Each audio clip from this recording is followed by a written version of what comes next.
What's going on, guys? Right here. It's been a little while since I made a video, so I feel like I'm a little rusty here. But as you can see, we are with the Dale car, and I'm excited to bring you some news about this car. Hopefully, we're going to be getting some more videos rolling out with this car. Everything has kind of been at a standstill. I'm going to get into all this. I'm going to get into things that we're going to be doing with this car. But first, I just want to thank everybody who has shown interest, who's continued to show interest in this car, who's been asking, what the progress is on this thing, what we're going to do with it, the news, anything. It just makes us really excited, Dad and I, that we're able to share, our joy of Earnhardt and our joy of NASCAR with, other people who are interested. So it's just cool that there's that much enthusiasm with this car in our area in the north, Wisconsin. NASCAR, that's like a hugely southern popular sport, but this black number 3 car is just popular everywhere. So I don't know, it just makes us really excited, and it makes me really excited to know what we're going to be doing with this car, and I just can't wait to bring you guys along with that journey. All right, guys, now that we're in the car, let's get down to business. First off, please excuse that annoying hissing sound you might hear. That's propane heater. As you can see, it's a little cold here in Wisconsin. It's about 20 degrees right now in this garage. So, I need this little heater on, otherwise I'm going to just freeze my buns off. So probably the biggest, best, coolest news is we got a motor being put together right now. Greg Sevick over at Sevick Motorsports, championship winning race motors, mind you. That's going to be for another video, but I work with Greg. He's an awesome guy, genius with building motors. And I was actually just talking to him the other day about this. The difference between going with him, a professional engine builder, race engine builder at that, professional engine builder, opposed to buying a crate motor or something like that. He is very meticulous with his work. The bearings he uses, everything he measures, everything just gets measured down to every little detail. The rods, he grinds down the rods to balance them out. Like, this guy, like, normally, Joe Schmo, me, if I was building a motor, I'd get a set of rods. I'd probably just put them right in the car. I'd lube them up and put them in. No, he is super meticulous with his work, and he keeps surprising me on this build.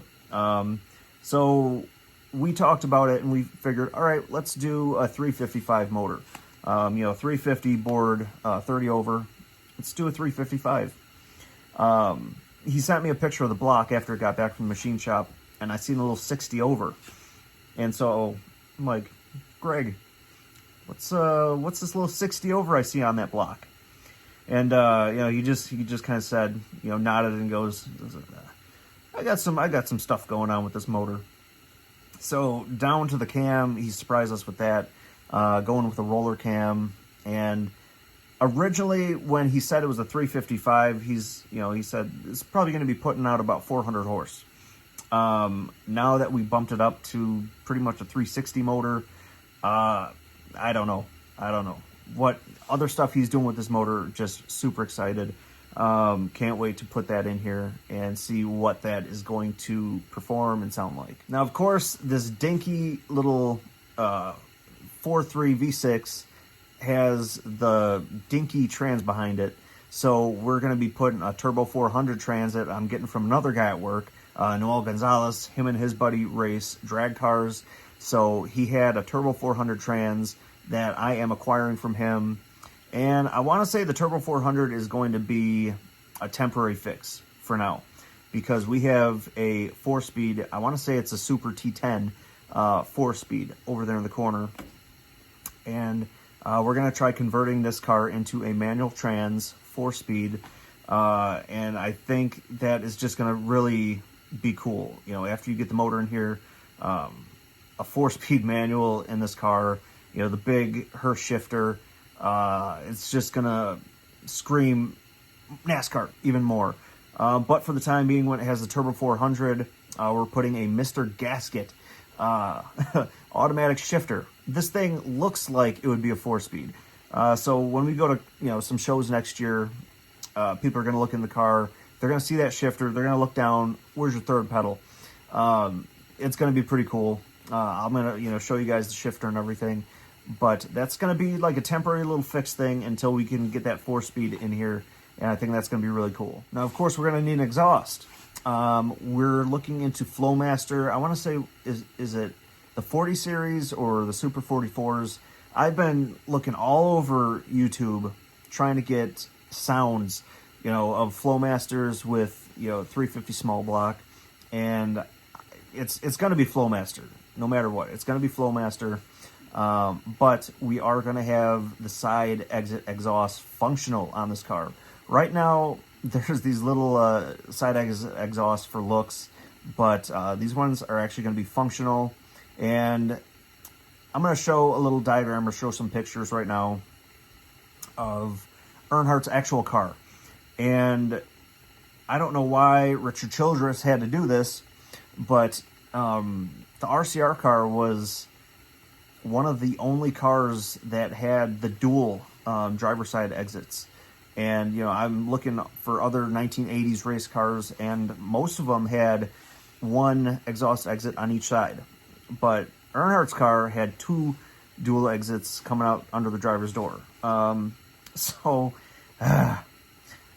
I've thought about, I was trying to figure it out, how can we actually dump them both out, but have the cutout system, and it would be more hokey than anything. So we're either gonna do 2 cutouts out of each side, or what I'm gonna do is I'm gonna do 2 cutouts on each side, but on the driver's side I'm gonna have the pipe running out, and I might have another pipe welded so it looks like it's going to be 2, and then have the passenger side cut out dump towards the driver's side, so you get more of the sound, I guess, coming out the driver's side, if that makes sense. I don't know. We're going to figure this out, but either way, it's going to sound awesome. It's going to look good, and I can't wait. I'm just so excited, getting goosebumps, and not because of the cold. Now moving into the car. The only thing, this car, the interior is stock for the most part. The seats here, it's the stock bench 60-40 split. They gotta go. And I'm telling you, I got a sponsor, guys. It's a partial sponsor, I guess you could say, but Corbeau Seats, I reached out to Corbeau Seats, and they offered a partial sponsorship. They're knocking, some money off of the seats and brackets and sending those out to us. So super excited. Ordered those up today, along with a new black carpet. The carpet in this thing. So the original owner did a fantastic job with most of this car, but it seemed like he didn't finish it. I don't know if he was happy with it and just left it the way it was, or if he had it for a while, 17 or 18 years after he built it into this car. So I don't know why he sold it. I really want to get in contact with him and, say, hey, follow along with our build. We're going to kind of finish what you started. But the interior of this car was originally blue. It was like a blue on blue car. So what he did is he dyed the door panels black, dyed the carpet black, put black seat covers on here, which are now dyed, or sun dyed, I don't know, sun faded to gray. So, but they got to go regardless. But yeah, so most of this stuff was stock. He painted the pillars here, the A-pillars, the back panels back here red to kind of match Earnhardt's real stock car. He took out the headliner, which I gotta say, I want to put a headliner back into this thing, just because, I don't know, to me it kind of looks hokey, just kind of being bare like this. So I kind of want to put a headliner back into it, because Dad and I want to have this car. It's definitely not going to be a race car. It's going to look like a race car, but we're not going to be taking it out to Road America. We're not going to be taking it out to any kind of racetracks, you know, racing this thing. Maybe that's going to be for a different video, but we want to have this car with some creature comforts, but still look like a race car. So I have some ideas with what I want to do for the interior of this car. Kind of got to get Dad on board with this one, because some of this stuff, it would involve really kind of tearing out the dashboard and things like that. But I think it would look really cool. But the first thing I did was, this steering wheel is a legit NASCAR steering wheel from the late 90s, early 2000s. It's huge. Look at the size of this thing. It is a huge steering wheel. So getting into this car was always a hassle. So what I did is I put a real hub on here. So I put a hub on here, and that's going to be for another video, but just showing you guys real quick. So it's really cool to actually be able to grab your steering wheel like this and then put it back on. So that's one of the first things I did to the interior of this thing. But next, we're going to focus on the gauges. So we are going to get some autometer gauges in here eventually. Oh man, gauges are so expensive. So that's going to be down the line. But if it were up to me, and this is what I'm still going to kind of talk Dad into, but if it were up to me, I would be gutting this whole dash. I would save Chocolate Meyer's autograph, so I would save that panel, but I would gut the whole dash, make it an aluminum racing dash with the gauges. I would gut the steering column, make just a straight shaft down to the gearbox, just so everything is nice, like there's a nice fit and finish to this. All the switches would be on the dash. But Dad has made it known that once the car leaves his possession, it's going to be passed down to my son and I. So he said, he's like, you know what? When it's your car, you could do with whatever you want with it. So I don't know. I think Dad would really enjoy it with the ideas that I have, and I really want to make that a reality for him. So we'll see. We'll see how much convincing I can do.